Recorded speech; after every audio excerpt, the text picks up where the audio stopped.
Monday share me maubia akwaba me YouTube channel no so mo son for pa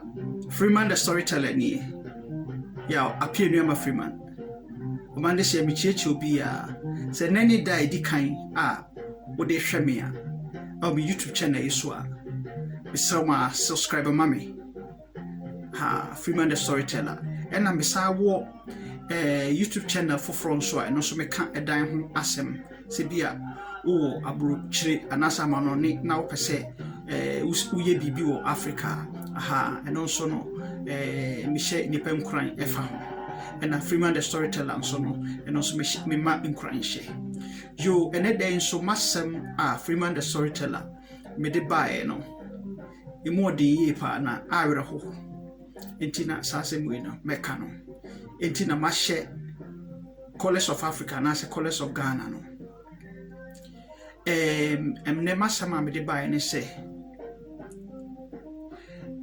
Africa na se bibre mu man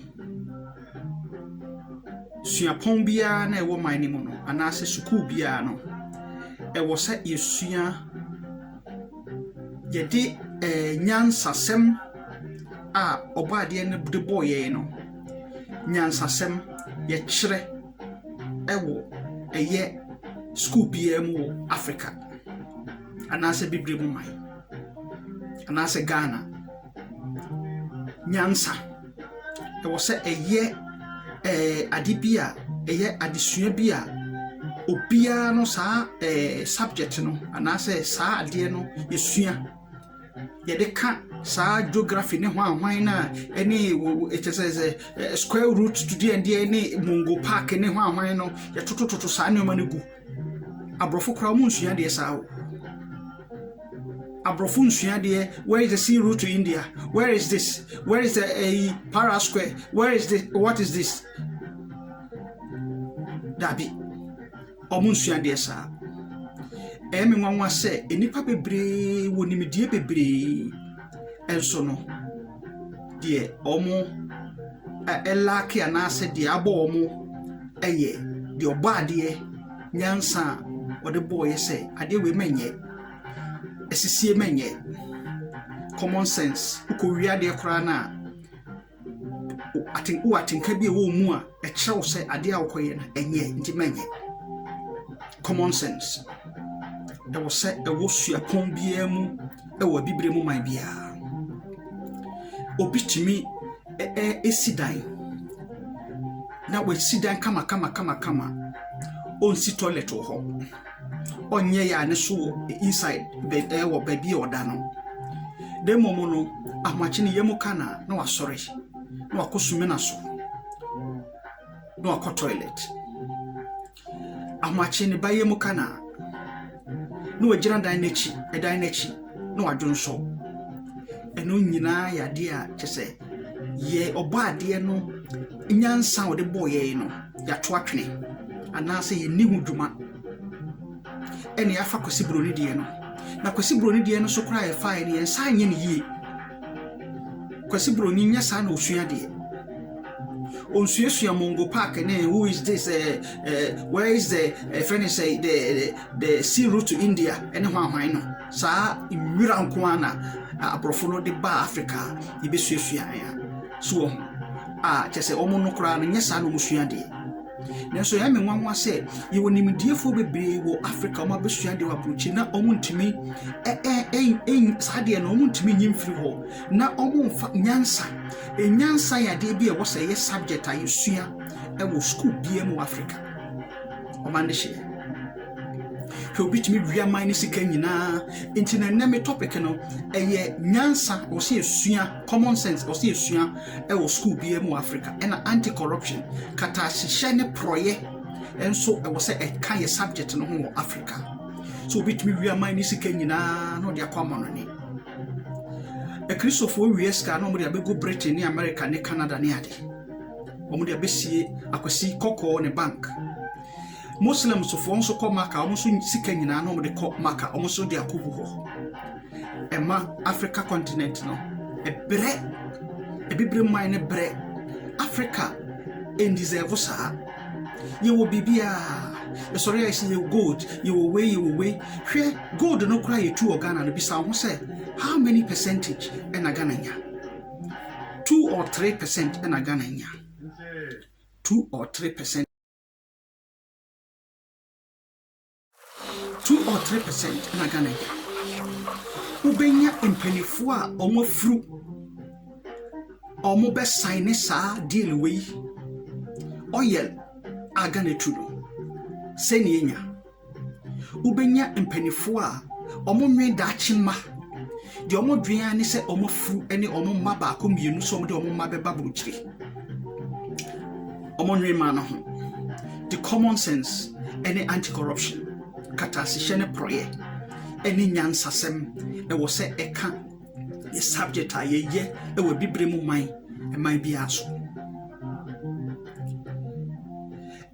first no na me fene say ye kosu ay imura nko anisua ye betwu saa se de be pass exams but wo bisa nipa na say oni wura fi bibia o wi school na ne wura fi bibia nti kwa akwasi kokko fa so sua de no e cry different e say yen na Nyansasa akwasi kokko abefa ye no mu enfie bebre e na wagya hokko ene yede ne kasa yede ko yensua nyansa bia kese obia aye lawyer wa bo degree wo wiase nyina but common sense nyansa a oba de ne body boy no abone sedwon so ba kokko ubekok Africa no enipa bebre didi a na yede egufom we expect say obi be banso no abe prefer bola nyina na dwo na omo de gugotem streamways eye ebi ensuo fa no wasidan ho no afelia na kosoro ensuo to na yi afa no afi na no obe fra aban sei who common sense to say ho ensuo nyo na obe kire ne kwan ensuo o enya baby amfo no ankasa ebe fa baby o no ape Ghana bebunu bia na say Africa bebunu bia nyes abrochira obia pa baby ehoye Africa for mpanifo obia yare a okwabrochiri ye doctors go wa omo degree e wo wiase nyina no omo ntimi nhwe Africa for ye mpanifo ne obia uniska obewu Africa it deserve better hwe yare a COVID-19 ya be Africa for doctors a kuku dam I walk from north in Morocco, Tunisia, Egypt, Senegal, Ghana, Nigeria, Cameroon, ni Zimbabwe ni adi nyina omo ntimi mbom nyansa bia common sense bia ni wo se omo nyina betimi abom no maka omo ho abom na omo aye vaccine na continent no so no yenso de pebo ye ho ban ye wondro bebiri ade e wo ye nua na ye bibia ye ndro ye nye ye ho ni obia yare ye de ne kwabrochiri uniska obewu amanfo wie sika pe no mo de ko omunya sika bia o Ghana no mo sesa ko ensori nya sika o Ghana no mo sesa akọ mox nya sika no asesa ko owia no blame Africa ye Africa de enye ye da na Africa enye sei eyewo enti na Africa enye ye o ma me ne o papa edie e no mbe ye boa Africa enti me se ye krom na prada ho enti ensuo wi a ye nanti kwa chiri ansa na yakosensu enti no ye nanti wo bana uporia na ensuo na guho na wosa san wachi na adwene kura ni wo se ye betimi atubura ebura wo ye fie ho a ye betimi a hye no covet a ye betimi asa chise ye nante kwa ye soro ya homachi ni ye ko ni ye ba na wa puri na unsuri nyina gufo ye nkwala no awe ho se so we sit down pa de ye important say kitchen and a toilet na we sit down ewie na wanfa jane so anchi na o sorry amachi anase ho bi ba okọ dron so wo danchi oh Africa ebibi man ye nyansa fom pa ebitimi ka se aban ye krom ha toilet ni ha aban de wa bre papo ye aban be ba aban be ko so aban bi ni ho betimi aye because nyansa no ye laake it because aban ye krom ha empanifo nyina ni ahefo nyina timi bodwa ni akase ye krom ha toilet ni ha o enti no wa me toilet amawa amaye ya ye ntoma yetimi kase aban o mampani kroma bola ji ekuro nyina afa enti wa me ye bola ya ewo kuro mu amaye dia common sense nkyere wo se enipa wo se o drink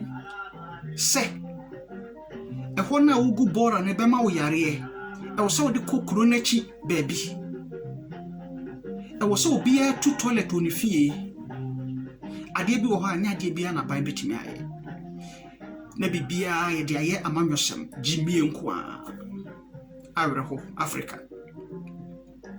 obia obesi dan bia wo se o de toilet she inside ye krom na ye wabura e fani se bura ba ku bi so okro ni mu a eno so ensuo sa eho ye kwa ye kotretre ensuo no ye tretre sa ansana ye nya ensuo kakra ema obi etinu se ono kwa no ebi abusuan bi ho mo sika kakra mo betumi atu abura na sese bibia na bura ba ko ena na serve the whole town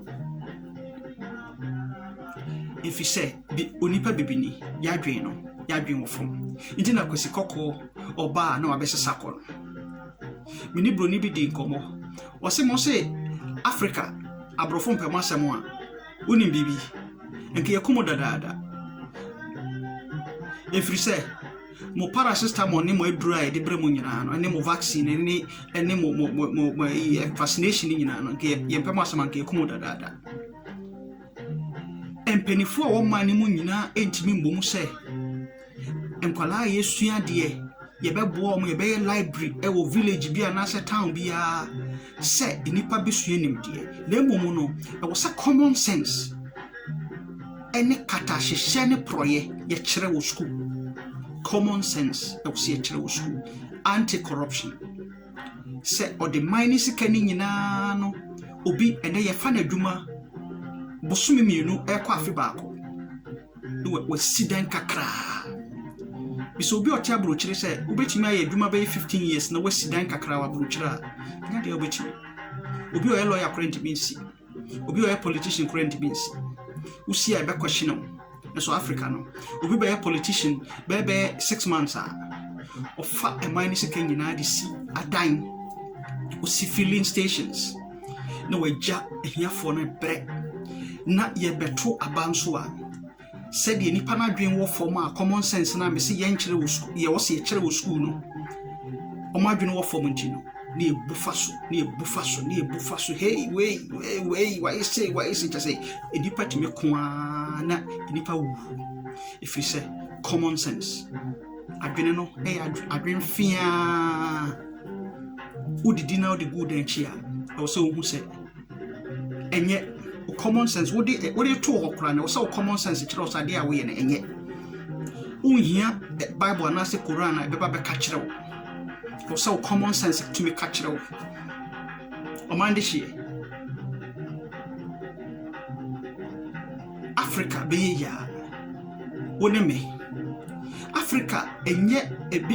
bebia e wo senka ye sere duane ana se ye di aduane bra ye ni edi hwe wo de a bucket 34 bucket no ana say a rubber wo se sanwe gum na wo de tomato seed kuraguma e beba no wadi but common sense me hu abrofo ni bebre o madua tomato so o mo dem o mo dua nkate o mo dem mo dua ne o ma bebre o mo dem yeah obi say me kire obosom e dua ma bro yeah irritation farming no Edem no mudua buro ni ade. Na yegugu sunsuo. Tomatoes ni ade. Ye de san ba ho. Na yegugu sunsuo na eso. Eno ye titigu ti tomatoes mu e beton ma mudi no. Eni sanka mo ye kra. Poultry food food ya eba ho a enama propro nyina na ye beton aman. Eno na ye de. Abra yebetimi ayen kokko wo krasia ton kokko ni bi na yen to mo na yen ye di bibia kwhye aban into common sense any anti-corruption say obi te say Abacha Nigeria president bi o wetwam ko to bi tam a mine sika puduo na waye den what the friend is saying what the akọ friend is saying akọ Switzerland and Britain na o di sika na kosie na wagya ne manma no mo bre sika no sika pudo pa betimi aye neoma bebre betimi sisi hospitals be 500 na kwabrane Abacha timi atam se sika no no de se sika ni nyina efri man ni mu akọ Switzerland and Britain de sika na kosie na wagya ne man Nigeria no ho na nipa ne bre e wo man ni mu na wadwin ne wen enti common sense I was here chere school custom for oye dwuma bosome mienu bosome num na nefu corruption Ketasishe ne proye just osisi obi a o tro o ma pen kra we airport person maniska ya dwene nyina yesika dwen sika no so yenya bida because nyankopon nya kwasea usisi anansia usisi wo ho nyankopon ama ya dwen enipa bebre wani die bebre wa Africa so sadie enipa na edi animu Africa na emwa e mining ti no nyansane nimdi omo nyina no omuntimi mfanya hwe yesi nimdi a me mining ti no me mine awero ho ebibi mine yen sorry hwe bi o mining mu bia nya obefiri mining ya Africa for no ye nyina ema bibi na momu no ye dwane se problem ba we run abrofo no before mo be dru ba bi o mpempeso mo dru no revolution manslaughter mo kunkum nipa bebre ansa na be dru ba bi a wo de opa the history of British Empire and now say German America Canada Australia and omaya ne mine dru ba bi o madru yende bibia ketua bia ne yedwane Gana ni to me man bag so be on fa ho e bia na okọ o se man ma yedin na fe okọ na obre before obetimi okọ a otukwan a obetimi nya ticket kora ba efiru nipa bebe o ma me mu kora wontimi ma edin utu adan ka sika na sa o man de hie nyansa ene Ketasishe ne proye I was say chere wo schools e we bibire mam Ghana medamase and then the day di kan wo hwe me a Freeman the storyteller subscribe me YouTube channel na mama any team Freeman Simple Homes say oh amano ni na pese wo call back to Ghana medamase boom keep watching mo hwe me de bia medamase man de hie